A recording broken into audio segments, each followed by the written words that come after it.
Olá! Na aula de hoje vamos falar sobre o movimento do Barroco. Observe aqui na página 18 essa imagem. Você conhece esse jardim? Já viu algum jardim parecido com esse? Ou alguma estrutura parecida com essa? Qual a intenção de construir uma obra tão grandiosa? Para entender um pouco isso, vamos pensar como era a sociedade do século XVII. Aqui na página 19 vamos falar um pouco sobre esse assunto. Durante o período do Renascimento, a valorização do ser humano afetou diretamente a crença e a religiosidade de como era a vida na sociedade do século XVII. Logo em sequência, houve um movimento em 1500 que fez toda a diferença para a religião e principalmente para a política daquele momento. Esse movimento foi a Reforma Protestante.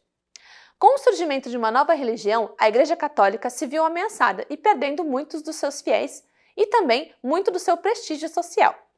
Para recobrar tudo isso, ela investiu na Contra-Reforma. Você deve estar pensando, o que isso tem a ver com arte, professora? Pois então, o movimento da Contra-Reforma foi um movimento artístico. Nesse movimento, foram contratados diversos artistas para retratar de maneira muito dramática e também muito grandiosa todas as concepções da Igreja Católica, fazendo assim com que o seu prestígio aumentasse e principalmente com que os fiéis voltassem a frequentar as igrejas e buscar apoio na religiosidade. Nesse momento, muitas técnicas e linguagens diferentes são apoiadas pela Igreja Católica e incentivadas a serem desenvolvidas. Surgem muitas evoluções em linguagens como, por exemplo, a pintura. O Barroco, que surgiu na Itália, ganha diferentes contornos em cada lugar do mundo. Aqui, por exemplo, na página 20, encontramos as obras de Caravaggio, um artista italiano que trazia o foco de luz para suas obras. Aqui, a luz é um dos artistas principais. É ela que vai trazer toda a dramaticidade para esse momento. Esse quadro, Vocação de São Mateus, mostra muito como a luz é utilizada como uma fonte para criar uma dramaticidade, ou seja, tornar a cena muito mais tensa. Porém, na Espanha, aqui na página 11, você encontra o quadro As Meninas, de Velázquez. Nesse movimento, a Espanha traz uma obra de arte totalmente diferente da italiana. Aqui, Velázquez utiliza elementos da religiosidade, como, por exemplo, as freiras, que eram responsáveis pela educação das jovens princesas, que são retratadas nesse quadro. Aqui há uma coisa interessante, Velázquez coloca a si mesmo na pintura, como se o observador, ou seja, você e eu que estamos vendo o quadro, estivesse inserido no dia a dia da corte espanhola, do rei Henrique VIII. Na página 22, encontramos outras características, como, por exemplo, a dos Países Baixos. Esses países, como a Holanda, não são países católicos. Na sua maioria, são governos protestantes. Isso influencia diretamente na forma de fazer arte. Os elementos da religiosidade não são encontrados aqui. Mas a dramaticidade e o contraste que estão presentes em todas as obras do Barroco fazem parte desse retrato, como a Ronda Noturna, de Rembrandt. Aqui podemos ver o Capitão Cock e todas as pessoas ao seu redor nesse desfile. Podemos ver a dramaticidade com que essa pintura é retratada. Os retratos de grupo são uma coisa que faz parte do dia a dia da arte produzida no Barroco dos Países Baixos. O Brasil também tem algumas obras do Barroco. Aqui na página 23 você vai conhecer algumas. Isso porque, durante o período da colonização, a Companhia de Jesus veio para o Brasil com a intenção de catequizar os índios. Parte do processo de catequizar os índios foi construir imagens de obras de arte para ensinar de uma maneira mais visual sobre a religião católica.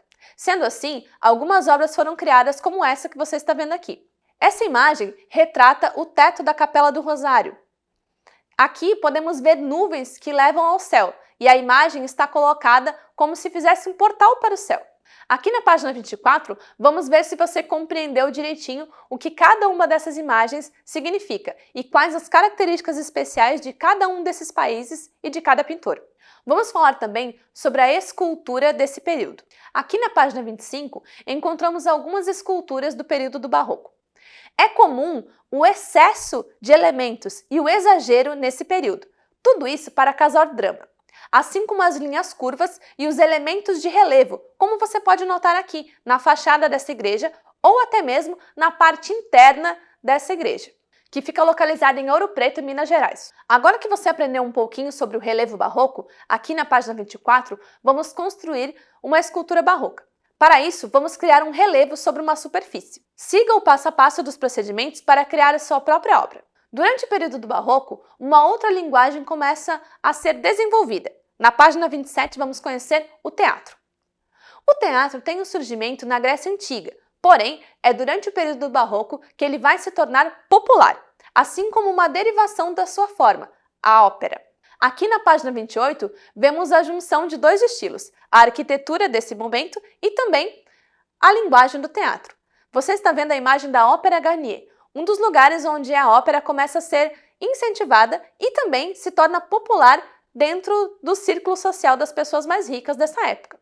Aí perto de onde você mora, você por um acaso já viu algum teatro? Já participou de algo assim? Ou até mesmo já viu alguma peça sendo encenada? Na página 29, vamos falar um pouco mais sobre o Barroco no Brasil.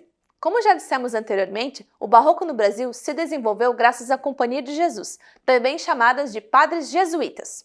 Muitos artistas que foram catequizados utilizaram o seu domínio das técnicas de cerâmica para construir imagens católicas, assim dando origem às primeiras obras feitas no Barroco no Brasil. Um dos artistas mais famosos desse movimento foi o Aleijadinho.